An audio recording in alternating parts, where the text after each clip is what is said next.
हम लोग श्रीमद् भागवतम के तीसरे स्कंद के 15वें अध्याय के 9 और 10 श्लोक को पढ़ेंगे। हमने 7वें में पढ़ा था कि जो निष्काम भक्त हैं वह भगवान की कृपा से कभी भी पराभव को प्राप्त नहीं करते। 8वें में ये पढ़ा, यस्य वाचा प्रजा सर्वा गावस्तन्त्येव यंत्रिताः हरन्ति बलिमायत्तास्तस्मै मुख्याय ते नमः। ब्रह्मा जी को प्रार्थना करते हुए देवता कह रहे हैं कि यस्य वाचा, जिनकी वाणी से सर्वाह प्रजा, सारे प्रजा अपने अपने अधिकार के अनुसार गावस्तन्त्येव यंत्रिता, जैसे कि बैल रस्सी के द्वारा नियंत्रित होते हैं, रस्सी के बाहर नहीं जा पाते, ऐसे वह नियंत्रित होते हैं। मतलब जैसा ब्रह्मा जी ने वाणी, वेद वाणी प्रकट कर दी है, वेद लक्षण वाणी प्रकट कर दी, उसी के अनुसार वह कार्य करते हैं, ऐसे वो कार्य करते हैं। और करते क्या है? हरंति बलिम आयात। आयात मतलब ब्रह्मा जी की वाणी के अधीन होकर वह बलि को प्रदान करते हैं, अर्थात अपने कर्मों को ऐसे करते हैं जिससे कि ब्रह्मा जी संतुष्ट हो, भगवान संतुष्ट हो। वो नहीं बात है। तस्मै मुख्याय ते नमः। एक पर एक प्रश्न आ जाएगा, ये एक ही बात कैसे है? ब्रह्मा जी संतुष्ट हों या भगवान संतुष्ट हो, एक ही बात कैसे? यस्य प्रसादात भगवत प्रसादः। जैसे सिंपल सी बात, आज एक भक्त सुबह की क्लास के बाद पूछ रहे थे, बोल रहे थे, बिल्कुल नेचुरल सी बात है कि मैं, मतलब वो व्यक्ति जहाँ नौकरी कर रहे हैं, तो वो कहते हैं मेरा फोकस ये है कि जो मेरे इमीडिएट बॉस है मैं उसको संतुष्ट करूं, एंड दैट्स मेक सेंस। तो आपका जो सबसे सुपीरियर जो मेन बॉस है वह संतुष्ट है, इसका मतलब कंपनी संतुष्ट है कि नहीं? जो कंपनी का सबसे बड़ा सीईओ है वह भी संतुष्ट है, क्योंकि जो आपका इमीडिएट बॉस है उसको आप संतुष्ट कर रहे हैं, क्योंकि वह भी अपने ऊपर वाले बॉस को संतुष्ट करने का प्रयास कर रहा है। आइडियल बात बोल रहा हूँ, पॉलिटिक्स की बात नहीं कर रहा मैं। क्या ये क्लियर हुआ? तो ब्रह्मा जी ऐसी बात नहीं, ऐसी आज्ञा नहीं दे रहे हैं जिससे भगवान असंतुष्ट हों। ये ब्रह्मा जी ने पहले ही बोल दिया था। ब्रह्मा जी ने कब बोला था? ब्रह्मा जी ने स्वयंभू मनु को बोला था कि जो व्यक्ति भगवान का आदर नहीं करता वह अपना ही आदर नहीं करता। जरा विचार कीजिएगा, किसी को लाएं भोजन के लिए और अब रसगुल्ला रख दीजिए और उसकी आंख में भरने का प्रयास कीजिए। इज इट नॉट, ये बहुत अपमान हुआ कि नहीं? ये लिया रसगुल्ले का जूस और कान में भरना शुरू किया सॉली वैक्स की तरह। How will you feel my dear devotees? Rasgulla है लेकिन आंख में डाल रहा है, नाक में डाल रहा है, कान में डाल रहा है, तो आप अपमानित होंगे कि नहीं होंगे ये बताइए। कभी कभी बचपन में बच्चे लोग, छोटे बच्चों के कान में पानी डाल देते हैं। एक भक्त कह रहे हैं अनकंफर्टेबल, केवल अनकंफर्टेबल मार, कोई व्यक्ति थप्पड़ ही मारते हुए कह रहे तुम्हारा दिमाग खराब है, हमको तुम यहाँ भोजन के लिए बुलाए हो कि मजाक कर रहे हो? यानी कि जैसे एग्जाम्पल आप समझते हैं, भोजन पेट में देने से सारी इंद्रियों को मिल जाता है, तो इससे सभी इंद्रियों का सम्मान हो रहा है। उसी प्रकार से व्यक्ति भगवान की सेवा करता है तो वह भगवान की सेवा के द्वारा खुद को भी संतुष्ट करता है, अपना भी सम्मान दे रहा है और अन्य सभी को सम्मानित कर रहा है। नहीं तो यस, एक भक्त बोले टॉर्चर, यस वो टॉर्चर ही है, वो टॉर्चर ही है। तो आप समझ गए कि ब्रह्मा जी ये बात बोल रहे हैं तो वह कर भी तो रहे हैं, वह भगवान की सेवा में ही लगे रहते हैं, तो वह क्या बोलेंगे? जो भी भक्त हैं जो निरंतर भगवान की सेवा में लगे हैं वो आपको क्या कहेंगे करने के लिए? भगवान की सेवा ही करने के लिए कहेंगे, तो उससे वो संतुष्ट होंगे। जो भक्त संतुष्ट होंगे तो भगवान संतुष्ट होंगे। कुछ लॉजिक समझ में आ रहा है? तो भक्त संतुष्ट कैसे होंगे? वे आपको भगवान की सेवा करने के लिए बोलेंगे, जप करने के लिए बोलेंगे, भगवान के बारे में सुनने के लिए बोलेंगे। Is it simple? आपको गुरु जी ने क्या बोला था? परम पूज्य राधा गोविंद महाराज को क्या बोले थे वेदवादिनी? आपने बोला था महाराज जी आपकी हम क्या सेवा कर सकते हैं? क्या बोले वो? बोला अधिक से अधिक जप कीजिए। यस। तो अब स्पष्ट देख रहे हैं कि गुरु को प्रसन्न करने का मतलब भगवान को ही प्रसन्न करना। वो कुछ नई बात हो ना बताएंगे आपको, अलग बात हो ना बताएंगे मेरे प्रसन्न करने के लिए कुछ और ये कारण है, नहीं, सिंपल। तो ब्रह्मा जी को प्रसन्न करना, भगवान को प्रसन्न करना, उसको बंद कर दीजिएगा। तस्मय मुख्याय ते नमः। उन ब्रह्मा जी को हम प्रणाम कर रहे हैं जो सभी जीवों में मुख्य हैं। तो व्याख्या ऐसे गई थी कि हमारे 9 प्राण होते हैं शरीर में, उस प्राण के द्वारा व्यक्ति कार्य करता है। अब उन 9 प्राणों में भी मुख्य प्राण है प्राण, उसका नाम है प्राण। ऐसे तो 9 प्राण का नाम है प्राण, अपान, व्यान, समान, उदान, ये 5 है मुख्य। उसके बाद कूर्म, देवदत्त, नाग, और भी 2 और हैं हम भूल रहे हैं। उसे जमाई लेता है, आंखें खोलता है, ऐसे करके अलग अलग कार्य करता है। लेकिन उसमें भी मुख्य प्राण है, मतलब मुख्य मतलब एक नाम, इसका नाम है प्राण, वह मुख्य है। इसको समझिए इस प्रकार से कि देखिए ब्रह्मा जी भी जीव है और हम भी जीव हैं। तो जैसे प्राण अनेक अनेक प्रकार के हैं, 9 प्रकार के, उसमें एक मुख्य प्राण है, उसके बिना अन्य प्राण कार्य नहीं कर सकते। तो अगर ब्रह्मा जी नहीं होते तो किसी भी जीव को कोई शरीर मिलता नहीं मिलता। पेड़ पौधे सभी के शरीरों की सृष्टि ब्रह्मा जी ने करी है, तो वो मुख्य व्यक्ति हैं। तो कह रहे हैं आप, जो आपके बिना कोई व्यक्ति कोई शरीर प्राप्त नहीं करता। अरे स्वयं वो मनु और शत्रुपा भी तो उन्हीं से आए हैं। अगर वही नहीं आए होते तो बाकी सारा मानव समाज आता ही कैसे? तो वो की हो गए कि नहीं हो गए? क्लियर है? तो ऐसे ब्रह्मा जी को हम नमस्कार करते हैं।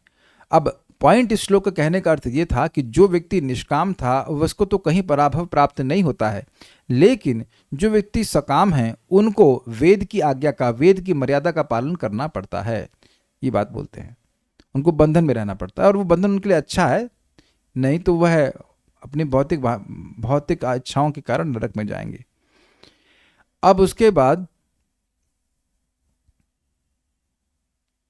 वह उनसे एक कृपा की याचना कर रहे हैं कि ये जो अंधकार है इससे हम कर्म करना भूल गए हैं, हमारे कर्म लुप्त हो गए हैं।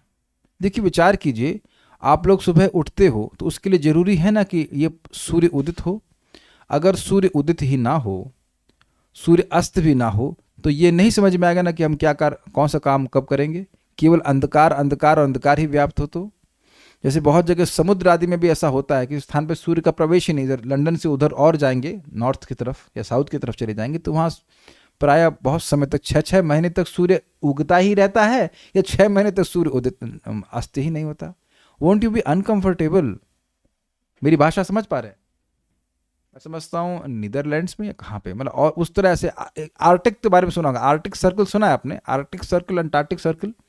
आर्टिक नॉर्थ में है ऊपर और नीचे अंटार्कटिक है।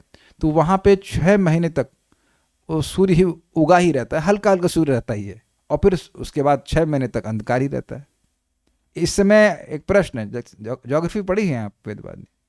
एक ज्योग्राफी का प्रश्न करते हैं, माइक लीजिए। इस समय पहले प्रश्न नंबर 1, आर्कटिक पोल भारत, हाँ ठीक, अच्छे से मतलब नहीं पूछ रहा हूँ, आर्कटिक पोल कहाँ है इस समय? इस समय मतलब आर्कटिक पोल पृथ्वी के किस दिशा में है? नहीं पता। इक्वेटर के पास तो नहीं है, इक्वेटर पृथ्वी के बीच में होता है। थोड़ा सा ज्योग्राफी पढ़ाने का मन है। बॉल है यहाँ पे? नहीं है, कोई बॉल नहीं है। अब क्या से समझाएं? मान लीजिए ये पृथ्वी एक बॉल है, तो इसका नॉर्थ वाला भाग है, इसको आर्कटिक पोल कहते हैं, नीचे वाला जो है अंटार्कटिक होता है। तो आप जान रहे हैं कि इस समय जैसे जाड़ा का समय है, तो जाड़े के समय पूरा 6 जो भी आपका दक्षिणायन कहेंगे उस समय वह पूरा अंधकार में रहेगा, और जब उत्तरायण अब होने वाला है तो आर्कटिक उसमें सूर्य रहेगा, ऐसा करके। तो आप समझ रहे हैं कि बड़ा अजीब सा हो जाएगा। क्या आप इस बात को की धारणा कर पा रहे हैं? बस सूर्य ही सूर्य, प्रकाश ही प्रकाश, प्रकाश ही प्रकाश, प्रकाश ही प्रकाश, अंधकार हो ही नहीं। अजीब सा हो जाता है कि नहीं? आप यह भी देखिए ना कि जब गर्मी में दिन बढ़ जाता है तो बड़ा अजीब सा लगता है कि शाम 6 बज गए, अभी तक सूर्य अस्त ही नहीं हुआ। तो मैं खाली ये बोलना चाहता हूँ कि ये जो सूर्य का टाइम से अस्त होना है, उदित होना है, इससे हमारी क्रियाएं नियमित होती हैं। बात समझ में आ गई? तो कह रहे हैं अब यहाँ सूर्य उदित ही नहीं हो रहा, अंधकार ही अंधकार, अंधकार ही अंधकार, तो हमारा कर्म सब लुप्त हो गए हैं, इसलिए वह बड़े परेशान है। तो मेरे पीछे बोलिए। और वो ब्रह्मा जी से कृपा की याचना कर रहे हैं।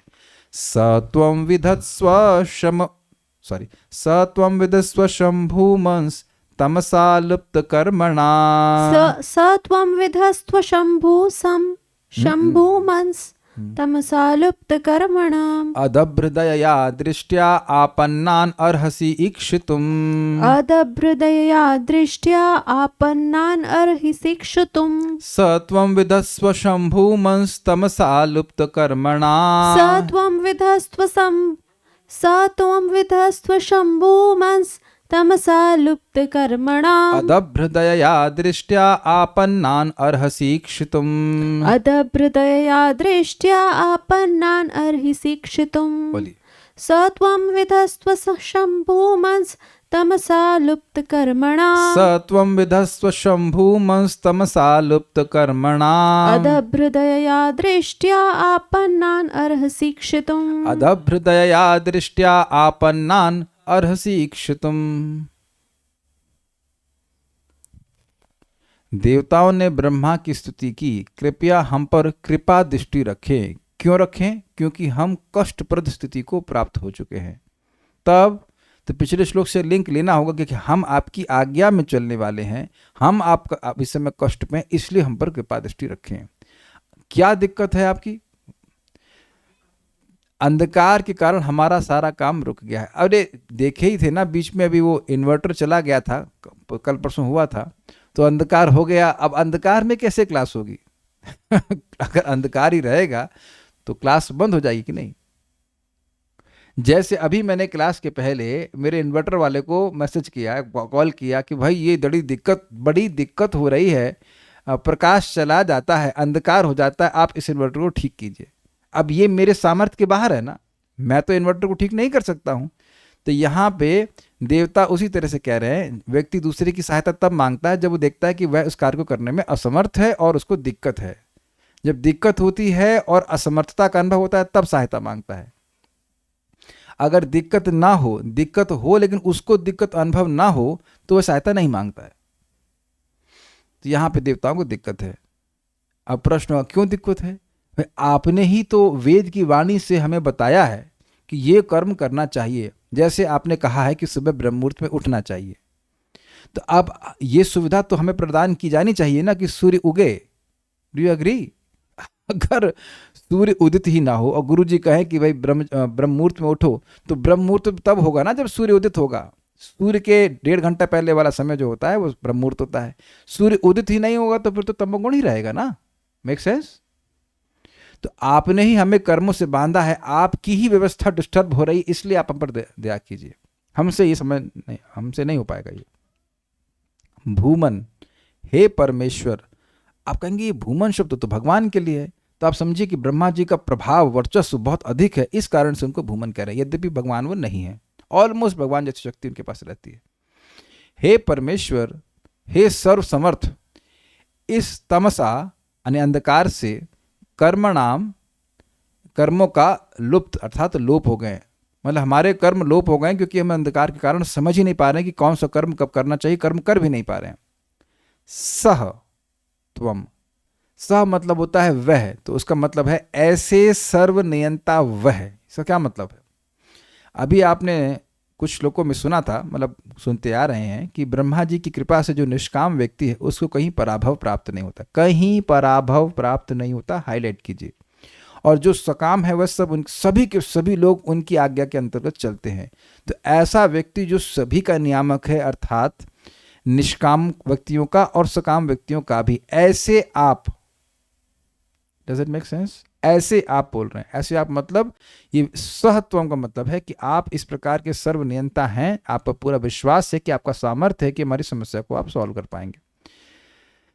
शम विधत्स्व, कल्याण कीजिए। विधस्व शब्द को आप ऐसे पकड़िएगा, सुना होगा आपने, विधान कीजिए, हमारा कल्याण विधान कीजिए, जिस प्रकार से कल्याण हो ऐसा करिए। शम का मतलब होता है कल्याण, सुख, इसको करिए। क्या दुख है आपको? क्यों करिए? तो कह रहे आपन्नान, आप हम दुखियों का, आपन्नान मतलब जो कष्ट में है, जो दुख में है, आप हम दुखियों को अदब्र दया दृष्टिया इक्षितुम अर्हसि। मान लीजिए ब्रह्मा जी पूछे कि मैं कैसे आपकी दुख को दूर करूं, तो कह रहे हैं कि हम आपके पास आए हैं, आपन्नान, हम आपके शरणागत हैं। अदब्र, अदब्र का मतलब होता है असीमित। अदब्र मतलब उदार या बिना भेदभाव के, अर्थात आप में ऐसा कोई भाव नहीं है कि ये व्यक्ति निम्न है, ये उच्च है, सभी आपके संतान हैं, ब्रह्मा जी के संतान हैं सभी लोग। इसीलिए कह रहे अदब्र दो दृष्टि से। एक, अदब्र का अर्थ लिया अल्प, अल्प मतलब थोड़ा, और अल्प का मतलब हुआ जो थोड़ी नहीं है, मतलब खूब सारी है। अच्छा, कोई चीज थोड़ी ना हो तो वह कितनी है? तुलसी माता जी टाइप कीजिए, बताइए जो वस्तु थोड़ी ना हो वो कितनी है? कुछ आइडिया, कुछ समझ में आया आपको? बहुत अच्छा, है ही नहीं। वेदवादिनी का वेद वचन ये है, कह रहे हैं कि जो वस्तु थोड़ी ना हो वो है ही। तो आपने बिना सोचे बिना समझे बोल दिया। इनके हिसाब से अल्प का मतलब जो थोड़ी जो थोड़ी नहीं है वो है ही नहीं। ये तो अंडरस्टैंडिंग नहीं है। चक्रवर्ती पाद इसका अर्थ लेते हैं अनअल्प, अदब्र अर्थात अनअल्प, जो थोड़ा नहीं है मतलब बहुत ज्यादा है लेकिन लिमिटलेस, एक्चुअली लिमिटलेस को बोलेंगे लिखा जा रहा है। जैसे कहा जाता है कि असकृत अभ्यासात, एक से अधिक बार अभ्यास कीजिए। इसका क्या मतलब है? कितनी बार अभ्यास कीजिए? 2 बार, 4, 10, 20, करोड़, अरब, जब तक भगवत प्रेम न मिल जाए करते ही जाइए, ये अर्थ है। तो मुझे अनअल्प, अदर्प मतलब इतनी दी जाए कि हमारा दुख निवृत्त हो जाए। भाई जैसे मान लीजिए कोई गरीब है, तो गरीबी को आप 5 रुपए भी दे सकते हैं तो उससे गरीबी हट जाएगी उसकी। और 5 करोड़ दे सकते हैं तो हट जाएगी कि नहीं हट जाएगी? 5 करोड़ देंगे तो एक गरीब, मैं एग्जाम्पल दे रहा हूँ, कौन दे रहा है, लेकिन 5 करोड़ अगर दे दे कोई व्यक्ति तो इस जीवन में तो उसकी अब गरीबी हट गई। वो इन्वेस्ट कर दे, कुछ कर देगा, अपना जीवन भर खाएगा। क्या आप मेरी बात समझ रहे हैं? तो 5 रुपए देने वाला भी कुछ कृपा कर रहा है लेकिन वो अल्प कृपा है। तो अनअल्प मतलब हमारे दुखों की निवृत्ति पूरी तरह से हो जाए, ये अदब्र का अर्थ है। जैसे मान लीजिए बताइए, आप स्नान करने गए होंगे, स्नान करते हो, कभी कभी पानी समाप्त हो जाता है, तो एक मग्गा अगर कोई एक गिलास आपको पानी दे दे तो नहा लेंगे उसमें आप? तो कहेंगे इसमें नहाएंगे क्या, और क्या मालिश करना है पानी की? तो अदब्र मतलब खूब। जैसे आप गंगा जी में जाते हैं तो वहां भी सोचते हैं कि पानी बचाएं, अरे उसी में नहाइए, कूदिए, कुछ कूदते नहीं है मैडम, जस्ट सेइंग कि अवगाहन करिए। तो ऐसी कृपा आप हम पर करिए, अदब्र दया, उदार दया के द्वारा, दया दृष्टि से, इक्षुतुम देखने में, अर्हसि अर्थात समर्थ। कहने का मतलब है कि आप केवल दया से देख लेंगे तो भी हमारा उद्धार हो जाएगा। अब ये हमको बहुत जबरदस्त बात लगी। क्यों जबरदस्त? जब ब्रह्मा जी का ऐसा सामर्थ्य है, ध्यान से सुनिएगा, ब्रह्मा जी का सामर्थ्य ऐसा है कि देवताओं के दुख को केवल देख के दूर कर देते हैं, तो भगवान का क्या सामर्थ्य होगा? कहमत लगा दीजिए। जो भगवान के द्वारा शक्ति प्रदत्त ब्रह्मा जी हैं, वह केवल देख करके ही, लिखा हुआ दृष्टया दया दृष्टि, केवल देख करके ही समर्थ हैं कि इनके दुख को निवृत्त कर दें। तो फिर भगवान का तो कहना ही क्या। इसीलिए भगवान का विग्रह घर में रखना चाहिए, उनकी सेवा करनी चाहिए, और एटलीस्ट फोटो रहना चाहिए भगवान का, उनको प्रणाम करना चाहिए। मंदिर में जा सके तो मंदिर में जाके प्रणाम करना चाहिए। हम आपकी शरण में, आप अन्नान शब्द ही। परम पूज्य राधा गोविंद महाराज इस बात को समझा रहे हैं। रोज भगवान को बोलना चाहिए, भगवान हम आपकी शरण में, हम आपकी शरण में, राधा रानी आपकी दया से धाम में है, ऐसा मतलब बोलना चाहिए। उन्हीं की कृपा है और कुछ नहीं है। We must speak it out. यहाँ बोल रहे हैं, ऐसा नहीं कि सीना चौड़ा करके हम देवता हैं ऐसे करके नहीं चले गए, वो बोल रहे हैं। इस जगत में आज एक भक्त बड़ा परेशान थे, तो एक बात को आपको सांत्वना लेनी चाहिए कि आप ही इस जगत में परेशान नहीं है, पूरा देवताओं का समूह ही परेशान है। वो व्यक्ति कुछ अपने सुपीरियर से परेशान थे, मतलब कुछ उनके नौकरी में कुछ लोग काम कर रहे हैं, लेकिन यहाँ तो देवता लोग उस बच्चे से परेशान हैं जो कि अभी गर्भ में ही है। आप देख रहे हैं कि जगत में परेशानी देने की सामर्थ्य कितना अधिक है। आपको लग रहा है कि आप किसी एक बड़े व्यक्ति से जो गर्भ के बाहर आ गया उससे परेशान है। अरे तो आप और मैं क्या देवता हैं? देवता तो ऐसे, देवताओं की परेशानी उन लोगों से हो रही है जो अभी पैदा भी नहीं हुए हैं। तो ये जगत का स्वरूप ही है कि परेशानी हो ही जाती है। मैं एक बड़ी इंटरेस्टिंग बात बोल रहा था, जब भी मैं लोगों से इंटरेक्ट करता हूं, बाद में रिफ्लेक्ट करता हूं, तो उनसे बातचीत हो रही थी, केवल उनके एक लाइन उसमें लिख दी है उनके फीडबैक में। किसी व्यक्ति ने, उनका फीडबैक आता ना कि व्यक्ति ऐसे कार्य कर रहा है, उससे वो परेशान हो गए एक लाइन पढ़ने से, कि ये व्यक्ति हम्बल नहीं है। वैसे तो सत्य बोल रहे थे, हमसे हम्बल कौन है, लेकिन एक लाइन पढ़ने से आप इतना परेशान हो गए, तो विचार कीजिए कि भागवत को पूरा जीवन पढ़ेंगे तो कितने सुखी हो जाएंगे। जस्ट देख रहे शब्दों का सामर्थ्य कितना है। और उससे क्या हुआ, वो सोच रहे थे कि मेरी नौकरी ना चली जाए, मेरे पर प्रमोशन, नौकरी तो मान लो नहीं भी जाएगी, मेरा प्रमोशन नहीं होगा, इत्यादि इत्यादि, क्या क्या सोचने लगे। तो मैं बाद में रिफ्लेक्ट कर रहा था कि वस्तुतः वो शब्द परेशानी नहीं है, परेशानी है हमारी आसक्ति। जिस आत्मा को काटा नहीं जा सकता, छीला नहीं जा सकता, कुछ नहीं कर सकते, वो आत्मा अब अपने प्रमोशन के लिए चिंता कर रही है। ये एक इंटरेस्टिंग बात है ना कि हम देख रहे हैं समस्या बाहर है, लेकिन समस्या तो अंदर ही है ना। एनीवेज, भागवत सुन रहे हैं तो मैं देख रहा हूं कि मुस्कुरा रहे हैं, तो अब देख रहे समस्या वही बनी है, लेकिन मुस्कुरा रहे हैं भागवत सुन करके। ये भागवत का आशीर्वाद है कि आप जहां हैं वहीं सुखी कर देगी। लेकिन ये बड़ी मजेदार बात है कि देवता बन के भी कोई जॉब सिक्योरिटी नहीं है। देख रहे उनका जॉब डिस्टर्ब हो गया कि नहीं, बच्चे पैदा नहीं हुए और जॉब डिस्टर्ब हो गया, काम नहीं कर पा रहे, पूरी कंपनी ही बंद हो गई। पूरी कंपनी ही काम नहीं कर पा रही। जगत का स्वरूप इस प्रकार से है। तो सुखी रहने वाले का एकमात्र तरीका है भगवान की भक्ति करना। इससे पहले मैं भूल जाऊं इस बात को मैं बोल देना चाहता हूं, आसक्ति भगवान में बढ़ानी चाहिए, और वो श्रवण कीर्तन से होती। क्यों?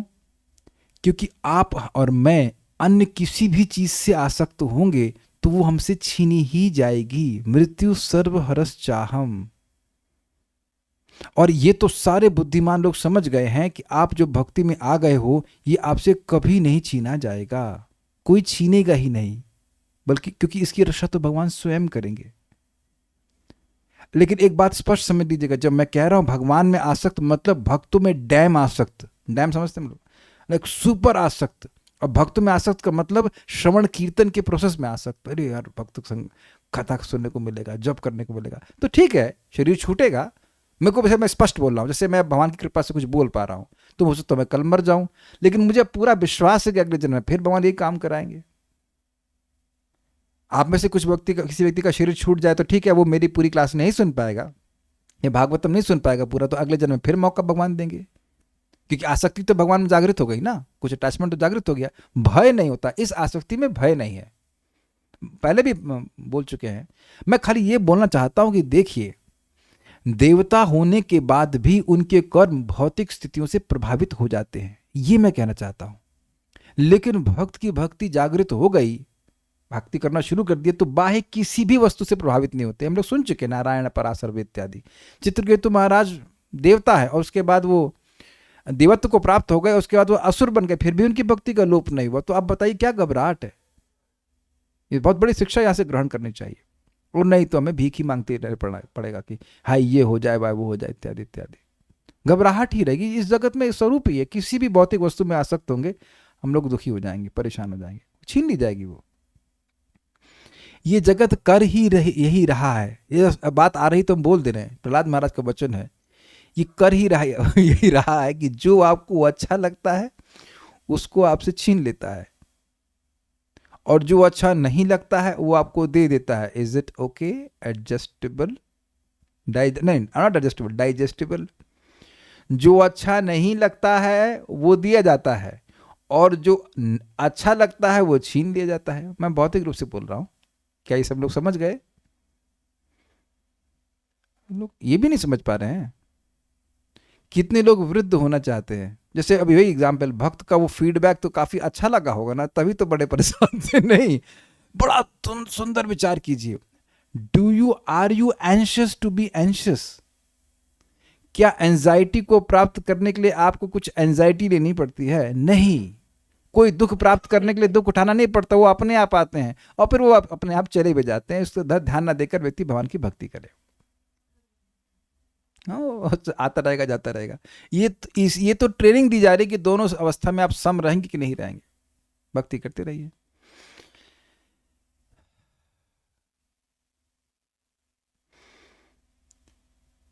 एक बात अब यहां पे आ रही तो मैं जो बोले बिना रहा नहीं जा रहा हूं, फिर वापस श्लोक पे आ जाऊंगा।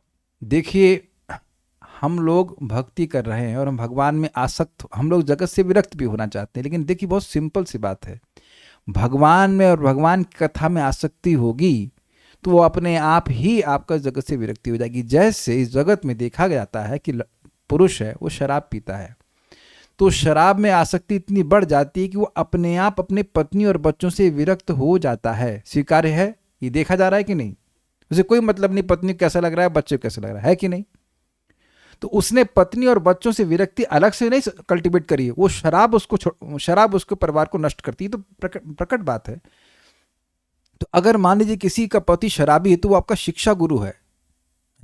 शिक्षा गुरु कैसे है? वो उसे सीखना चाहिए, ये शराब में आसक्त हो करके मुझसे विरक्त हो गए हैं तो मैं भी शराब पीऊंगी। कौन सी शराब पिएंगे? हरि नाम मता हो, या भगवान हरि के नाम का उच्चारण करूंगी, मतलब माता जी की बात बोल रहा हूं, या भगवान की कथा सुनूंगी, इतनी मादकता इस कथा में है कि वो सबसे विरक्त कर देगा। तो शिक्षा गुरु तो आपके घर में ही है इस इन दैट सेंस। चलिए हम वापस आ जाते हैं इस पॉइंट पे। स तुम, ऐसे ब्रह्मा जी आप जो सब आप सबके नियामक हैं, आप शम विदस्व, हमारा कल्याण का विधान कीजिए। आपको कैसे पता कि मैं कल्याण कर सकता हूं? तो कहते हैं भूमन, आप परमेश्वर हैं, सर्व समर्थ हैं। क्या दिक्कत हो गई आपको? तो कहते हैं तमसा लुप्त कर्मणाम, इस अंधकार के, कांस्टेंट अंधकार के कारण हमारे कर्म लुप्त हो गए, हमें समझ ही नहीं आ रहा हम करें क्या। ये क्लियर हो गया? नहीं क्लियर हो रहा है तो बत्ती बंद कर दीजिएगा। सुबह रात में बंद करते हैं और सुबह बिना ऑन किए बत्ती, अब आप नहाने का प्रयास करना और मतलब ब्रश करने का प्रयास करना इत्यादि इत्यादि। कितना कठिन हो जाएगा, बाथरूम जा भी नहीं जा पाएंगे बिना प्रकाश के। तो कह रहे प्रकाश लुप्त होने के कारण हमारे कर्म लुप्त हो गए हैं। तो मैं क्या करूं? तो कह रहे हैं अदभ्र दया दृष्टा, उदार असीमित दया की दृष्टि के द्वारा आपन्नान, हम जो आपके शरणागत हैं, कष्ट में, उन पर ईक्षितुम अर्हसि, आप के लिए योग्य है कि आप दया करें, आप ईक्षण करें, देखें, दया की दृष्टि सदा ही रखना। समझ गए? तो दया की दृष्टि आप हम पर कीजिए, ये कहते हैं। श्रीधरी, देवताओं ने ब्रह्मा जी से निवेदित किया कि तमसा अर्थात अंधकार के कारण यह पता ही नहीं चलता है कि कब दिन और कब रात हुई। उसके कारण उन प्रजाओं के सारे कर्मों का लोप होता जा रहा है। उसके कारण हम सभी प्रजाएं आपत्तिग्रस्त हो गई हैं। आप हम लोगों का कल्याण कीजिए। इस आपन्नान शब्द से मुझे एक श्लोक याद आ रहा है, प्रथम स्कंद। वेरी गुड हिंदी वेदवादिनी। आपन्ना संस्कृतिम घोराम यन्नाम विवशो गृणन, प्रथम स्कंद का, ततो सद्य विमुच्येता यद विभेति स्वयं भयम। इस संस्कृति में व्यक्ति बहुत सारे कष्ट में पड़ा हुआ है और ऐसी अवस्था में, वो विवश अवस्था में भगवान का नाम उच्चारण कर देता है तो सारे भय से मुक्त हो जाता है। हरे कृष्णा कृष्णा कृष्णा हरे हरे, हरे राम राम राम हरे हरे। बाल प्रबोधिनी, हे सर्वनियंता ब्रह्मा जी, अंधकार से आच्छादित अहो रात्र के भेद के बिना हमारे कर्म लुप्त हो गए। अह मतलब दिन और रात मतलब रात्रि के, इसलिए आप हमारे सुख का विधान कीजिए। अब कहेंगे कि भाई ये कर्म नहीं करने से सुख, आप जान रहे हैं कि कभी कभी लाइट चली जाती है या कुछ और व्यवधान पड़ जाता है तो हमारी क्लास नहीं हो पाती, तो हमें दिक्कत होती है कि नहीं। खाना बना, हाँ अच्छे से हमको याद है कि पिछले घर में लाइट काट दी गई थी, बहुत समय तक कटी हुई थी, तो खाना नहीं बन पा रहा था। तो क्या वो कर्म नहीं हो पाने से आपको दुख नहीं होता है? तो बेसिकली श्रम विधान कीजिए, सुख का विधान कीजिए, मतलब ऐसी व्यवस्था कीजिए कि हम अपने कर्म सुचारू रूप से कर सकें। देखिए बात है, ये देवता है, जानते हैं कि जो हम नित्य कर्म करते हैं भगवान की प्रसन्नता के लिए, वो हमको और अग्रसर करता है भगवान की भक्ति के लिए। तो एक दिन भी हम कुछ भक्ति का कार्य नहीं कर पा रहे हैं तो हमारा नुकसान हो रहा है। जैसे कि बिजनेस, मान लीजिए किसी का, कोई व्यक्ति अपना बिजनेस ना कर पाए 1 दिन 2 दिन 3 दिन 4 दिन, तो क्या वो परेशान नहीं हो जाएगा? वो देखेगी, वो जानता है कि हर दिन उसका नुकसान हो रहा है। तो सुख विधान का मतलब ये नहीं कि हम आराम से बेड पे लेटे रहें, नहीं, हमारे कर्मों को करने की सुविधा दीजिए, ये बात बोल रहे हैं। माइक पे बोलिए अगर कुछ बोलना चाहती। इस कर्म के लिए, मतलब हमारे सुख का विधान करने के लिए, इस कर्म के लिए आपको किसी प्रकार का प्रयास नहीं करना पड़ेगा। इसी भाव को प्रकट करते हुए कहा गया है कि अदभ्र दया, अर्थात जिसकी दया अनंत है, उस अपनी कृपा दृष्टि से ही आपको हम शरणागतों को देखना चाहिए। ये बड़ी मजेदार बात है। मान लीजिए कोई व्यक्ति हमारे घर पे आए, कहे प्रभु जी प्रसाद दे दीजिए, तो अब मुझे उठना पड़ेगा, भोजन बनाना पड़ेगा। मान लीजिए भोजन नहीं है तो भोजन बनाना पड़ेगा और उसके बाद उसका दुख दूर होगा, एग्रीड। और मान लीजिए मेरे केवल देखने मात्र से उसका दुख दूर हो जाए तो मुझे कोई दिक्कत है? क्यों वेदवादिनी? मान लीजिए, कल ऑन कीजिए माइक, आपसे पूछ रहा हूं कि आप देखिए, खाली देखें और बस सारा प्रसाद बन जाए, तब आपको कुछ बनाने में दिक्कत होगा क्या? 56 भोग बनाने में कोई दिक्कत होगी आपको? नहीं क्या रोज बनवाइए। और मान लीजिए मैं केवल देख के खा लूं, मेरा कोलेस्ट्रॉल भी ना बढ़े, मेरा ट्राइग्लिसराइड भी ना बढ़े, तो अब घी पीने में कोई दिक्कत है किसी को? देखने में तो कोई दिक्कत है ही नहीं। Agreed? This is very interesting. देखने में तो कुछ परिश्रम नहीं करना पड़ रहा है। तो ये बड़ी सुंदर बात है कि आपको आपके देखने से ही, दया दृष्टि से ही हमारा कल्याण हो जाएगा। आप कहेंगे ऐसा कैसे होता है? ये शास्त्र का वचन है, पता है कि गाय को कोई परेशान कर रहा है और वह गुस्से से देख रही है, तो उस व्यक्ति के सारे पुण्य को नष्ट कर देती है। दृष्टि का बड़ा प्रभाव होता है। ये तो सुना होगा आपने, नजर लग, ये तो सुना होगा, सब जानते हैं ना कि कोई व्यक्ति कहते काला टीका बच्चों को लगा देते, किसी किसी की नजर ऐसी होती है कि वो देख लेता है तो उससे व्यक्ति बीमार पड़ जाता है। आप में से कभी हुआ है मम्मी ने आपको वो घी की बत्ती कुछ होता है, वो मिर्ची में ऐसे करके डालती है, वो धीरे धीरे अगर नजर लगी रहती है तो टप टप करके नीचे गिरता है, कुछ तेल या ऐसा कुछ होता है, मैं भूल रहा हूँ, मम्मी ऐसे करती थी। तो जब इस जगत के लोगों का सामर्थ्य कि देख करके ऐसा कर लेते हैं, और मछली भी अपने अंडों को देख करके पोषित कर देती है, तो ब्रह्मा जी में सामर्थ्य नहीं होगा? इसलिए कह रहे हैं भूमन, मात्र आपकी कृपा दृष्टि से ही हमारे सभी कष्ट दूर हो सकते हैं और हमें परम सुख प्राप्त हो सकता है। यही संकेत देते हुए भक्तजन ब्रह्मा जी को हे भूमन कहकर संबोधित करते हैं, अर्थात ऐसा आपका अद्भुत सामर्थ्य है कि आप ऐसा कर सकते हो। देखिए, भगवान की आप जानते सारी इंद्रियां, हर इंद्रिय का कार्य करने में समर्थ हैं, तो भगवान के मंदिर में जाना चाहिए। ये बात थोड़ा समझने का प्रयास कीजिए। इस जगत में जब हम किसी को देखते हैं बीमार है या कुछ भी है, तो भक्त होने के नाते थोड़ी दया आती है, अरे काश ये सही हो जाता, है ना? हम लोग नहीं कर पाते हमेशा से कुछ, लेकिन भगवान के सामने जब जाते हैं तो भगवान देखते हैं बड़ी दया से कि ये मेरा प्रिय जीव सच्चिदानंद देह में होना चाहिए, कितनी सड़ियल देह में रह रहा है, अवध्य देह। नारद जी को भगवान कहे थे तुम इस निम्न देह को त्याग कर हंता मेरे पार्षद बन जाओगे। भगवान, हम नहीं समझ पा रहे हैं, लेकिन भगवान समझ रहे हैं। भगवान जानते हैं कि वैकुंठ का सुख क्या है, और जब जीव भगवान के सामने जाता है, प्रणाम करता है, तो भगवान की तो दया तो वैसे ही उनके जीवों के ऊपर है, वो विशेष करुणा करते हैं, विशेष करुणा करते हैं। कुछ समझ पा रहे हैं बात को? इसलिए जाना चाहिए मंदिर। मंदिर में जाएं, जैसे हमारे घर में तो भगवान है तो प्रणाम करना चाहिए, उनके सामने रहना चाहिए। He sees our situation.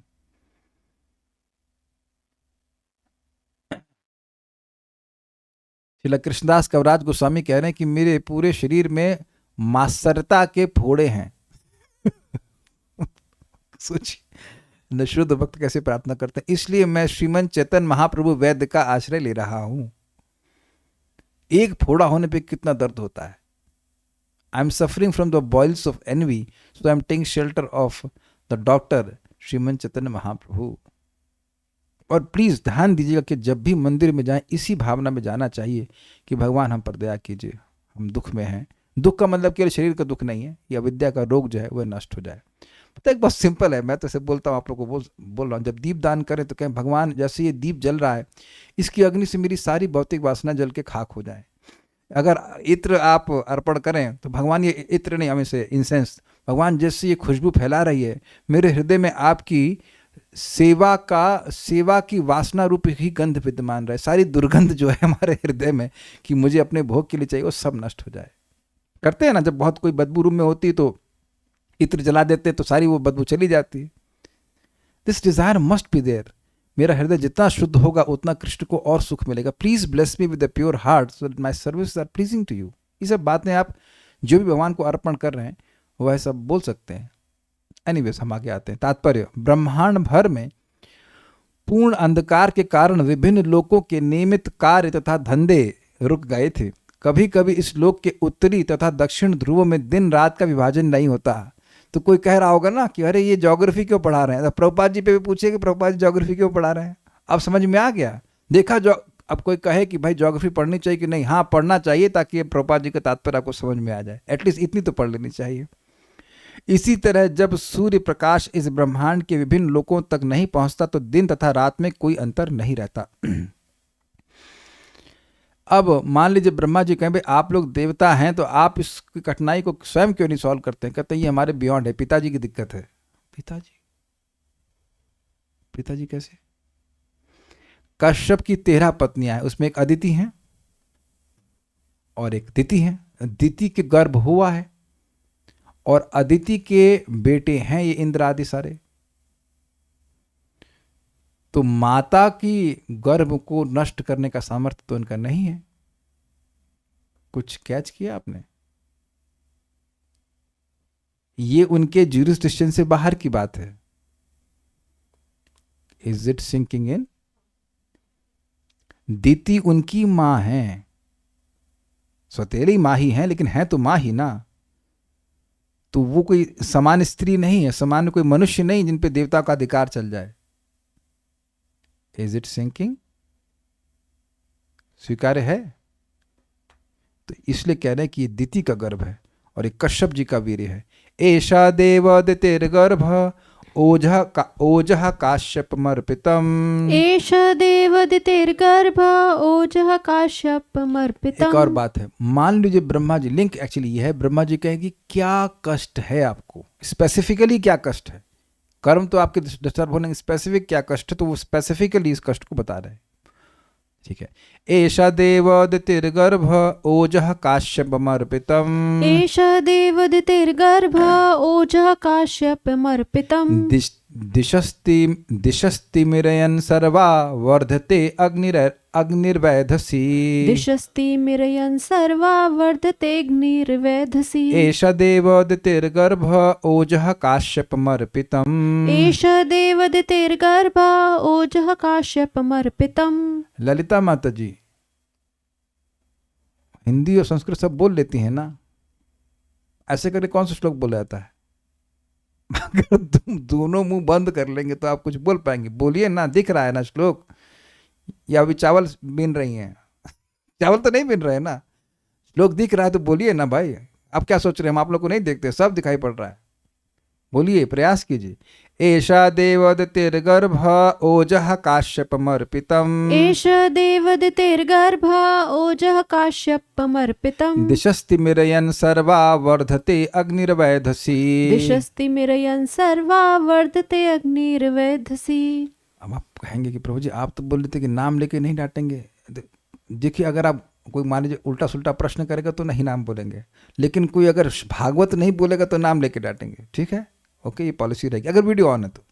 एषा देवदितिर्गर्भ ओजः काश्यपमर्पितम्। एष देवदितिर्गर्भ ओजः काश्यपमर्पितम्। दिशस्तिमिरयन् सर्वा वर्धते अग्निर्वैधसी। दिशस्तिमिरयन् सर्वा वर्धते अग्निर्वैधसी। अच्छा, एक विचार कीजिए, मान लीजिए श्लोक पूरा नहीं गा पाएंगे, एषा बोलिए, एषा, एषा, तो इतना बोल लीजिए।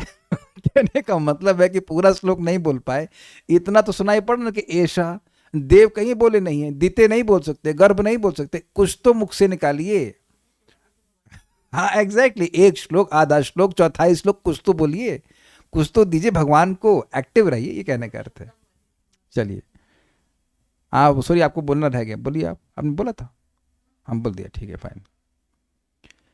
जिस तरह ईंधन अग्नि को वर्धित करता है, उसी तरह दिति के गर्भ में कश्यप के वीर से उत्पन्न भ्रूण ने सारे ब्रह्मांड में पूर्ण अंधकार उत्पन्न कर दिया है। समझिए तात्पर्य को, देखिए।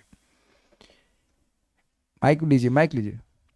मान लीजिए लकड़ी में भोजन बना रही हैं आप और उसमें पेट्रोल डाल दिया तो अग्नि का क्या होगा? और प्रचंड, और थोड़ा और पेट्रोल डाल दिया तब, और प्रचंड, और थोड़ा और पेट्रोल डाल दिया, बहुत प्रचंड। तो यानी कि अग्नि का जो प्रचंडता है वो बढ़ती चली जाएगी। Got it? तो अग्नि से तुलना किस अर्थ में कर रहे हैं? अग्नि और ईंधन से तुलना कर रहे हैं वर्धमान होने के अर्थ में, क्योंकि अग्नि का तो प्रकाश, अग्नि का गुण प्रकाश देना है, तो प्रकाश से तुलना नहीं की जा रही है। ये अंधकार बढ़ता ही जा रहा है, जैसे अग्नि में अगर ईंधन दिया जाए तो वह बढ़ती ही जाएगी। समझ में आ गया? जैसे अग्नि में, सुनिए एक और बात, अग्नि में ईंधन दिया जाएगा तो अग्नि बियॉन्ड कंट्रोल, नियंत्रण के बाहर होती ही जाएगी। यस, उसी प्रकार से यह जो अंधकार है ये नियंत्रण में नहीं आ रहा है, यह अंधकार बढ़ता ही जा रहा है। देखिए, इस प्रकार की भाषा का प्रयोग होगा तो सेंस ऑफ अर्जेंसी आ जाती है, कोई अग्नि थोड़ी बहुत तो बुझा दिया अलग बात है, अग्नि बढ़ती ही जा रही है तो उसके लिए व्यक्ति तत्काल कुछ कार्य करेगा। उसी प्रकार से अंधकार थोड़ा बहुत होता तो कहते चलो कोई बात नहीं, लेकिन अंधकार बढ़ता ही जा रहा है। मतलब जितना पहले अंधकार था, जितनी देर में बात कर रहे हैं उतनी देर में अंधकार और बढ़ रहा है। Is it okay? तो यानी कि तत्काल कुछ कार्य कीजिए, नहीं तो ये अंधकार एकदम ही सबको पी जाएगा। समझ में आ गया? ठीक है। देव, हे प्रभु, देव का अर्थ यह है कि आप समर्थ हैं, आप जानते हो, हमें बताने की जरूरत नहीं है, फिर भी बता रहे हैं। हे प्रभु, काश्यपम अर्पितम, प्रजापति कश्यप के द्वारा स्थापित ओझा मतलब वीर द्वारा उत्पन्न एषः दितिः गर्भ, यह दिति का गर्भ सर्वा दिशा तिमिरयन, सभी दिशाओं में अंधकार फैलाता हुआ एदसी अग्नि इव, ईंधन मिलने पर जैसे आग बढ़ती है उसी प्रकार वर्धते अर्थात बढ़ रहा है। ऐशा देव द्वितीय गर्भ, हे देव, ऐशा यह दिति का जो गर्भ है, जो ओजहा काश्यप अर्पितम, कश्यप मुनि के द्वारा जो वीर उनके गर्भ में स्थापित किया गया था वही अब भ्रूण के रूप में है। दिशस तिमिरयन, दिशस तिमिरयन, तिमिर मतलब होता है अंधकार, ओम अज्ञान तिमिरांधस्य, तिमिर मतलब अंधकार। तो सर्वाह दिशा तिमिर, सभी दिशाओं में अंधकार को वर्धते बढ़ा रहा है। कैसे बढ़ा रहा है? अग्निर इव वैदसी, जैसे अग्नि को ईंधन बढ़ाता ही जाता है, कम नहीं करता है। श्रीधरी, विपत्ति के कारण को बतलाते हुए देवताओं ने कहा, महर्षि कश्यप ने जो दिति के गर्भ में अपने वीर का आधान किया है वह दिति का गर्भ बन गया है, वही सभी दिशाओं का अंधकार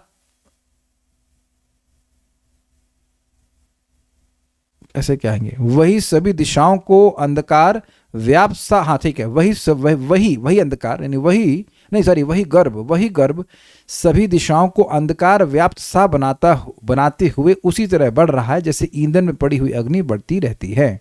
ठीक है। बाल प्रबोधनी, आपदा कहां से आ गई? आप लोग तो देवता हैं भाई, आपको क्या परेशानी हो गई? कोई नौकरी छूट गई, कोई पॉलिटिक्स कर रहा है, क्या हो गया? बड़ा अच्छा बोला, आपदा कहां से आ गई? इस प्रश्न का उत्तर देते हुए यह श्लोक कहा गया है, क्या आपके लिए कुछ भी अज्ञात है? इस आशय से संबोधित करते हैं, हे देव, मतलब हे ब्रह्मा जी, ऐसा कुछ भी नहीं। पहले बोल चुके हैं कि सभी जीवों के भाव को आप जानने वाले हैं। तो आप देव कहने का आशय है कि आप सब कुछ जानते हो। ऐशा अर्थात यह दिति का गर्भ है, यह मतलब होता है, ऐशा मतलब यह है। देखिए, जब बोलते हैं यह है, वो जरूरी नहीं कि वस्तु आपके सामने हो, लेकिन एकदम उसका ऐसा मन में छाई हुई रहती तब वो बोलते हैं ऐशा। कुछ आप समझ पा रहे हैं इस बात को? अब देखिए, ये जो लोग आप देखते हैं, ये जो आतंकवादी हैं, कैच किया आपने मेरे शब्द को? आतंकवादी, ये समझाने की जरूरत तो नहीं है ना। तो मैं बोलूं, अब ये जो आतंकवादी हैं, तो ये मतलब क्या यहां जो लोग बैठे हैं वो आतंकवादी? इस भाषा का प्रयोग समझ रहे हैं आप? ये जो आतंकवादी लोग हैं, ऐसा हम बोलते हैं ना, तो ये आतंकवादी का मतलब है कि ये बात, वो आतंकवादी लोग, उनका कार्य एकदम प्रकट है हम सभी के लिए। तो जब मैं ये बोल रहा हूं तो ये का मतलब ये नहीं कि जहां जो उस रूम में उपस्थित हैं वो सब कोई आतंकवादी हैं। मेरे मन में वो बात बिल्कुल प्रकट है तो हम लोग इसको ये कहते हैं, है ना, इस प्रकार का। तो ऐशा कहने का मतलब है कि देवताओं के लिए, देवता दिति को साथ मिला के नहीं बोल रहे हैं कि दिति उनके बगल में कह रही, देखिए ये दिति का जो गर्भ है, उस अर्थ में नहीं है। ऐशा शब्द का अर्थ है कि देवताओं के मन में दिति का गर्भ पूरी तरह से छपा हुआ है, बिल्कुल प्रोमिनेंट है कि समस्या उनके सामने है। ये जो दिति का गर्भ है, इस अर्थ में ऐशा कहते हैं। ऐशा अर्थात यह दिति का गर्भ है जो सभी दिशाओं में अंधकार व्याप्त कर रहा है। जैसे सूखी लकड़ी में अग्नि प्रज्वलित होकर बढ़ती है, वैसे ही यह अपनी शक्ति बढ़ा रहा है। इसके निवारण का कोई अन्य उपाय संभव नहीं है। इस संकेत को स्पष्ट करने के लिए गर्भ का विशेष वर्णन किया गया है। अर्थात यह गर्भ कश्यप का तेज यानी ओज और वीर्य है, जो उन्हीं के द्वारा दिति के गर्भ में स्थापित किया गया। अर्थात हम इसमें कुछ नहीं कर सकते, ये पिताजी का कार्य है, पिताजी के द्वारा किया। और समर्थ व्यक्ति, कश्यप मुनि देवताओं के पहले के हैं, मुझे समर्थ हैं, तो वह कुछ नहीं कर सकते। देखिए, इस जगत में बहुत बार लड़के कहते हैं पिताजी बोल दी, शादी भी हो जाती है, फिर भी कहते हैं पिताजी ने कह दिया है तो हम क्या कर सकते हैं। तो पिताजी की बात का अतिक्रमण नहीं कर पाते हैं। तो यहाँ पे जो कश्यप मुनि का इस प्रकार का सामर्थ्य है, तो देवता कह रहे हैं हम संबंध में कुछ नहीं कर सकते। तात्पर्य, ब्रह्मांड भर में फैले अंधकार को यहाँ पर उस भ्रूण द्वारा उत्पन्न बताया गया है, जो कश्यप के वीर से दिति के गर्भ में स्थापित किया गया था। एक बात बड़ी इंटरेस्टिंग है, यहां देखने में आ रहा है, प्रकट है कि एक माता जी का प्रभाव पूरे ब्रह्मांड पर है। Can you see this? Can you see this? एक माता दिति के गर्भ का प्रभाव पूरे ब्रह्मांड पर है। आगे जाके चौथे स्कंद में हम सुनेंगे ध्रुव महाराज अकेले पूरे ब्रह्मांड को हिला दिए। तो भगवान की भक्ति करने वाला अपने पूरे परिवार को पवित्र कर दे तो कौन सी आश्चर्य की बात है। इसलिए जो आप भगवान का प्रसाद ग्रहण कर रहे हैं, नाम जप कर रहे हैं, भगवान की कथा सुन रहे हैं, जो कुछ भी अपने इंद्रियों से भगवान के लिए कर रहे हैं, उसके द्वारा पिताजी और माताजी का कितना कल्याण कर रहे हैं उसकी हम लोग कल्पना भी नहीं कर सकते। We should continue doing this. ध्यान दीजिएगा कि वह व्यक्ति अभक्त भी क्यों ना हो, ये प्रभुपाद जी का स्टेटमेंट है, वह व्यक्ति अभक्त भी क्यों ना हो, सुनाई पड़ रहा है, फिर भी उसका भगवान कल्याण करेंगे। कुछ समझ में आ रहा है कि नहीं? हिरण्यकश्यप एग्जाम्पल है कि नहीं? क्योंकि उनका हमारे देह से संबंध है, उनने हमको देह दिया है, हम उसको नहीं नकार सकते हैं। वो कैसे भी दिया हो, गर्भाधान से दिया हो, ना दिया हो, कुत्ते बिल्ली की तरह से दिया हो, व्हाटएवर, लेकिन दिया है। और भगवान के भक्तों की कृपा से हम लोग भगवान का भजन कर रहे हैं, तो उसमें उन लोगों को सहायता प्राप्त होगी ही। ये मेरे शब्द नहीं हैं, भगवान कृपा करते ही हैं, भक्त के परिवार पर भी कृपा करते हैं। Does that make sense? मैं एक प्रमाण दे रहा हूं आपको। आयेंद्र प्रभु सब जानते हो, अगर ना जानते, प्रभुपाद जी के शिष्य थे, महान भक्त थे, और उनको पता चला कि उनके पिताजी की मृत्यु, उनके पिताजी अफीम की खेती करते थे, क्वाइट अ गुड ऑक्यूपेशन, में भी वर्णाश्रम में नहीं आता अफीम की खेती करना। तो जब वह शरीर छोड़ दिए और आयेंद्र प्रभु को पता चला, तो क्या, वो तो कर्मी थे, क्या करना। तो उनको विजन में या स्वप्न जैसे कह लीजिए, वैकुंठ के पार्षद आए और उन्होंने बोला कि तुम्हारे पिताजी श्रील भक्ति सिद्धांत से ठाकुर जी के फॉलन शिष्य, मतलब पतित शिष्य हैं, इसलिए वैसे गलत कार्य में अमेरिका में पैदा हुए, गलत कार्य कर रहे हैं, और भगवान ने तुमको जन्म वहाँ इसलिए दिया है ताकि उनका उद्धार हो सके। Krishna does not leave. So मैं इस भाई बहुत बड़ी शिक्षा ग्रहण कीजिएगा कि आप, और स्पेशली लड़कियों को तो और ज़्यादा। आज मैं प्रभुपाद से इस बात को सुन रहा था, ये मैंने महाराज से सुना और यहाँ प्रभुपाद से भी सुन रहा था, कि लड़की का संबंध मायके और ससुराल दोनों से होता है। बिल्कुल प्रभुपाद स्पष्ट कह रहे हैं। तो लड़की अगर भजन कर रही है, अगर मान ली शादी की हुई है, तो दोनों तरफ का उद्धार कर रही है, दोनों तरफ फायरिंग हो रही है। तो इसलिए एक बहुत बड़ी बात है कि ऐसा नहीं है कि कोई व्यक्ति यहाँ भजन कर रहा है तो उसका प्रभाव पूरे विश्व पे ना होता हो, वो हमें दिखाई नहीं पड़ता है, प्रभाव होता है। कह रहे हैं कि आपने 1.1.14 बोले और 3.9.15 भी है, तो क्या सिर्फ टंग से स्पर्श होने से होगा? बाकी ज्ञानेंद्रिय के लिए भी तो अप्लीकेबल है। कहने का इनका मतलब है कि क्या जीव से बोलने मात्र से जीव का उद्धार हो जाएगा? ये बताइए कि क्या जीव से स्पर्श करने मात्र से ही पोटेशियम साइनाइड मार देगा, या उस पर कुछ ज्ञानेंद्रिय भी लगानी पड़ेगी? भक्त लोग, कितने लोग शायद इस बात को समझ पा रहे हैं? पोटेशियम साइनाइड केवल जीभ पे स्पर्श हो जाए तो ही मार देगा ना? साइंटिस्ट प्रभु है, मैं ऐसा हाँ साइंटिस्ट प्रभु मैं सत्यापित कर रहे हैं, महावीर प्रभु की तरफ से। मैं आपकी वोट की वैल्यू है, आप साइंटिस्ट हैं, तो आप जान रहे हैं कि बाकी लोग ना समझ, केवल जीव पे स्पर्श करने से। और आप लोग जानते हैं कि नहीं जानते, होम्योपैथिक दवाएं कुछ होती हैं जो पानी में भी घोल के नहीं दी जाती हैं, वो सीधे आपकी जीभ पे डालती है, तुरंत काम करती हैं। ये वेदवादिनी कुछ बता रही थी कि जीभ के नीचे वाले भाग में कोई दवा होती है, वो रख देते हैं और आपका हार्ट ठीक हो जाता है। बड़ा अच्छा, बड़ा जबरदस्त है। क्या नाम है? सॉर्बिट्रेट। ओके, तो सुन लीजिए कल्याण प्रभु, सॉर्बिट्रेट आप सर्च करना। सॉर्बिट्रेट को अगर किसी के हृदय में कुछ ब्लॉकेज है, अंडरलाइन कीजिए मेरे वर्ड्स को, हृदय के ब्लॉकेजेस हैं ओके, तो मैं हृदय में कुछ थक के, हृदय में खून में मतलब गाढ़ा हो जाने में से अगर हृदय में थक्के जम जाते हैं, हृदय में ब्लॉकेज आ जाते हैं, तो जीभ के नीचे वाले भाग पर वो सॉर्बिट्रेट डाल देने से वो थक्के खुल जाते हैं। ये हम सुन करके बोल रहे हैं, हम डॉक्टर नहीं है ना, हमको बोलने करने के लिए। तो जब जीभ के नीचे कुछ डालने से हृदय के ब्लॉकेज खुल जाते हैं, तो जीभ के ऊपर भगवान का नाम बोलने से हृदय के ब्लॉकेज क्यों नहीं खुल जाएंगे? हरे कृष्णा कृष्णा कृष्णा हरे हरे, हरे राम राम राम हरे। लेकिन जगत में लोग इतने बीमार हैं कि इतना ब्लॉकेज है कि जीभ के ऊपर भी नाम नहीं आता है कि नहीं? अगर सॉर्बिट्रेट को कहे हम इतने बीमार हैं कि जीभ के नीचे ही नहीं रख सकते, तब तुम्हारा कैसे ब्लॉकेज ठीक होगा? ये बड़ी मजेदार बात है। कोई सार्वभौम प्रभु बता रहे थे कि परीक्षित महाराज, कोई तो बोल रहा था कि कलयुग में अगर भगवान का कीर्तन कर दें, कृष्ण का कीर्तन करेंगे तो मुक्त हो जाएगा। कहते हैं हाँ, लेकिन करने दूंगा तब ना करने दूंगा तब ना। जो करने ही नहीं दूंगा तो कैसे होगा? तो कहेंगे कैसे रोक देगा? सुबह उठने ही नहीं दूंगा ना। आज एक भक्त को मैं थोड़ा सा कटाक्ष कर रहा था, वो आए जब हम लोग सब लोग चले गए 9:30 पौने 10 पे जब करने हमने कार, मुझे पता था भारत में रहते हैं। हमने कहा, प्रेम से पूछा भारत में रहते हैं क्या? कहीं और टाइम जोन तो नहीं? सूर्य तो सब जगह एक ही जगह निकलता है। तो शर्मा आगे कहते हैं हाँ प्रभु जी, सुबह उठूंगा, कल सुबह उठूंगा इत्यादि। तो अब बताइए 9:30 बजे वो जप करना शुरू कर रहा है, तो समय कहाँ मिलेगा उसे जप करने के लिए? कीर्तनाद एव कृष्णस्य मुक्त संग परम ब्रज। देखिए एक बात समझिए, हरे कृष्णा मैंने बोला, आपने भी सुना, आप बोल रहे हो, आप सुन सकते हो, तो मन लग क्यों नहीं रहा है? क्योंकि हृदय अपवित्र है। लेकिन हृदय अपवित्र हो रहा है तो क्या जीभ भी नहीं लग रही? मैं कल एक्सपेरिमेंट कराया था, फिर करा रहा हूं, फिर से करिए। हरे कृष्णा कृष्णा कृष्णा हरे हरे, हरे राम राम राम हरे हरे। तो इसमें हृदय की पवित्रता अपवित्रता का कोई मतलब नहीं है। ये जीभ से बोलने से आपका हृदय पवित्र हो रहा है, यह समझने का प्रयास कीजिए।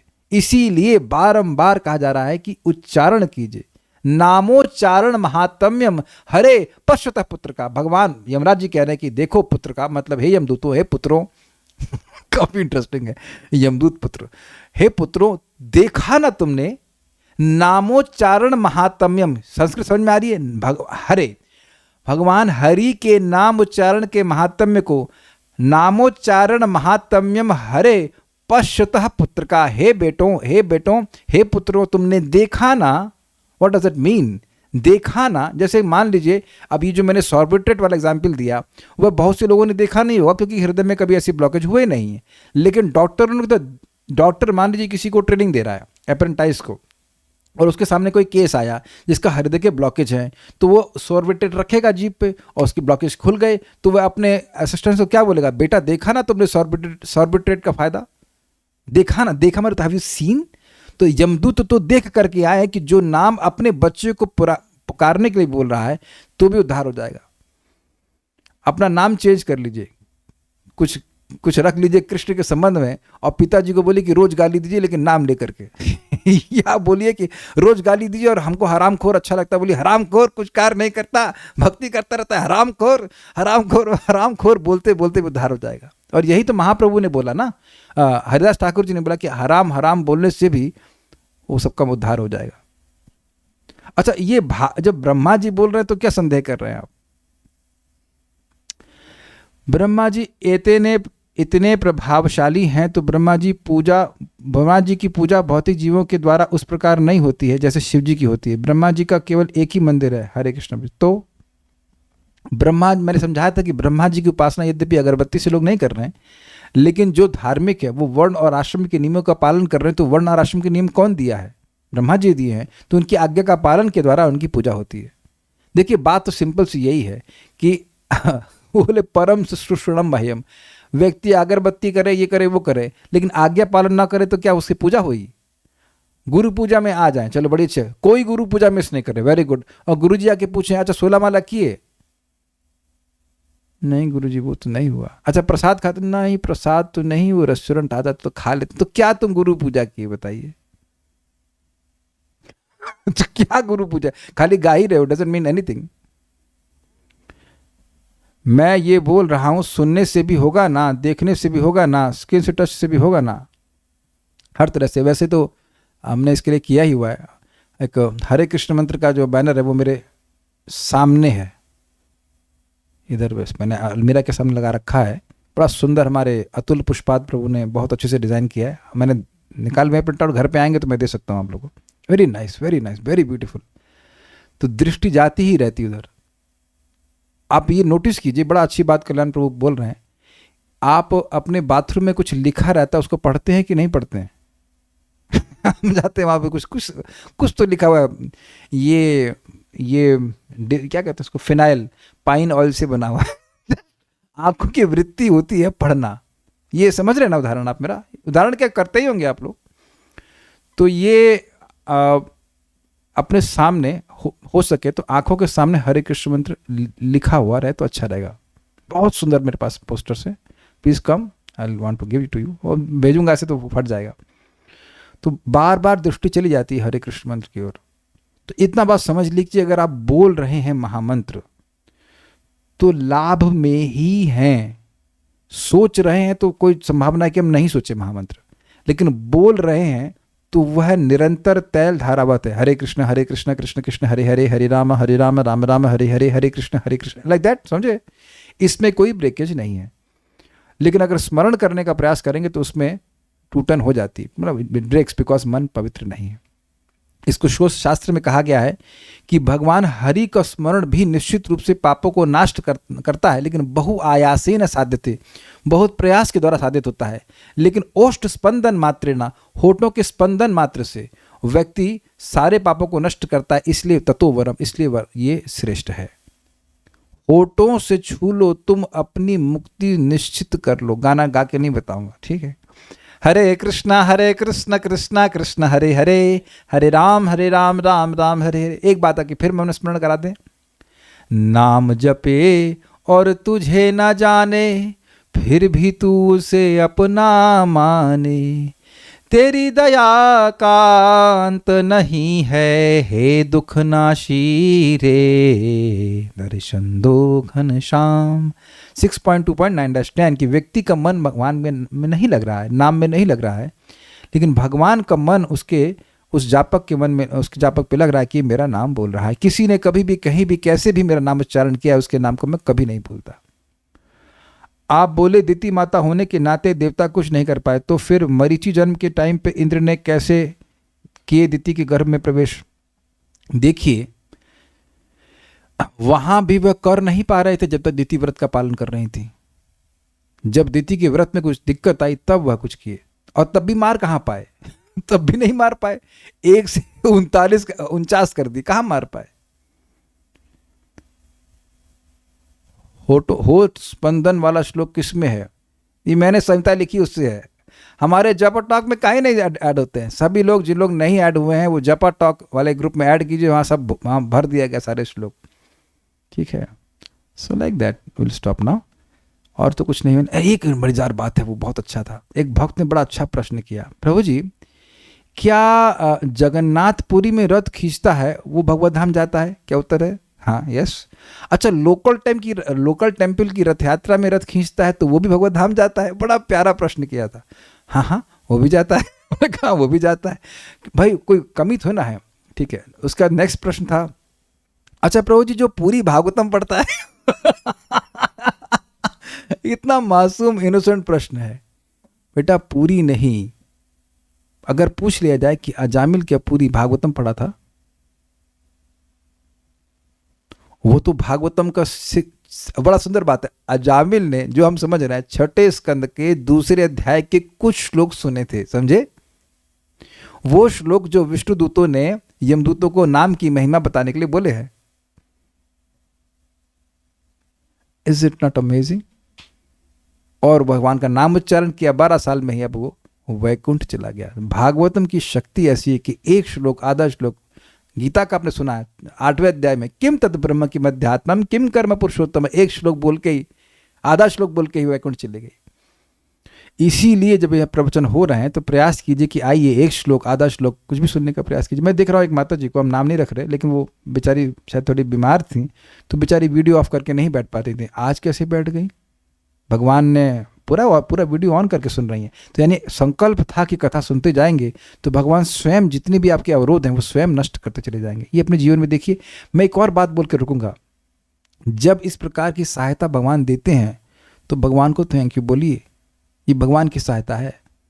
उससे भगवान के प्रति प्रेम भाव बढ़ता है, अरे भगवान हमारी सहायता कर रहे हैं। Please please again I am repeating, जब आपको दिखे कि भाई भगवान कोई भौतिक तकलीफ भी दूर कर रहे हैं जिससे आपका वजन बढ़ रहा है, तो आपको भगवान की सहायता स्मरण रहनी चाहिए, भगवान ने बचाया, भगवान ने बचाया। और एक और लास्ट में हम बोलेंगे, एक भक्त हैं हमारे घर में आते हैं क्लास करने के लिए, तो माता जी काफ़ी अस्वस्थ रहते हैं। तो मैं सोच रहा था कि ये अस्वस्थ हैं कि वो लोग अस्वस्थ हैं जो पूरे स्वास्थ्य के बाद भी एक बार भी जूम पे भी क्लास नहीं में आ पाते। What is your opinion? कुछ समझे मेरी बात? इतना ज्यादा अविद्या की बीमारी भरी हुई है कि व्यक्ति बटन ऑन नहीं कर पा रहा है। माता जी तो चल करके आ रही हैं, मैं चल के आते हैं, कार से भी आते हैं। आपने सोचा माता जी इस तरह से कभी? आप ये सोच रहे हो कि मैं बीमार हूं, लेकिन कुछ भी ये अविद्या की बीमारी किसको बढ़ी हुई है? उस व्यक्ति को ना जो भी सोच रहा है कथा से अधिक महत्वपूर्ण बहुत सारी चीजें करने के लिए। Just not amazing? कुछ भी हो, शरीर गड़बड़ है, लेकिन भगवान आपके मन को उत्साह दे कि हम जाके कथा सुनेंगे, कुछ सुनेंगे। और अगर मैं फिर यहां बोल के अब क्लास रुकूंगा, कुछ शरीर में कष्ट है, परेशानी है, तो भगवान से जाना चाहिए, भगवान मैं भजन कैसे करूंगा, आपका भजन करना चाहता हूं, कृष्ण तो आग्रह हमारी सहायता कीजिए, हमारा ये शरीर ठीक हो, हम आपका भजन करें, आपका भजन करें। नहीं तो हमको ऐसा शरीर रखने का फायदा क्या है बताइए? अब भाई हम तो प्रार्थना करते हैं, भगवान हमारी सहायता करते हैं। और आपको बताऊं, केवल मैं ही भगवान का अंश हूं, आप लोग नहीं है ना? सभी लोग है ना, तो सबकी प्रार्थना भगवान सुनते हैं। भगवान ने बड़ी दिक्कत हो रही है, भगवान बड़ी दिक्कत हो रही है। किसी को नहीं पता है तो फिर याद दिला दे रहा हूं, Krishna Balaram is our manager of our life. Prabhupada ji बताए, तो कोई दिक्कत तो तुरंत अप्रोचेबल, फोटो के सामने जाइए या फोटो जा सकते हैं, या रोज देखते ही भगवान रोजों पे, भगवान बड़ी दिक्कत हो रही है, अब सॉल्व कीजिए। भगवान हमारी सारी प्रॉब्लम सॉल्व कर रहे हैं, तो आपकी क्यों नहीं करेंगे भाइयों? बिल्कुल, प्लीज प्लीज, हमें देखिए भक्ति में दिक्कत हो रही है, आप प्लीज हेल्प कीजिए। मांगिए तो he solve all your problems. Okay, so will stop now. Shrimad Bhagavatam की जय, श्रील प्रभुपाद की जय, निताय गौर प्रेमानंद।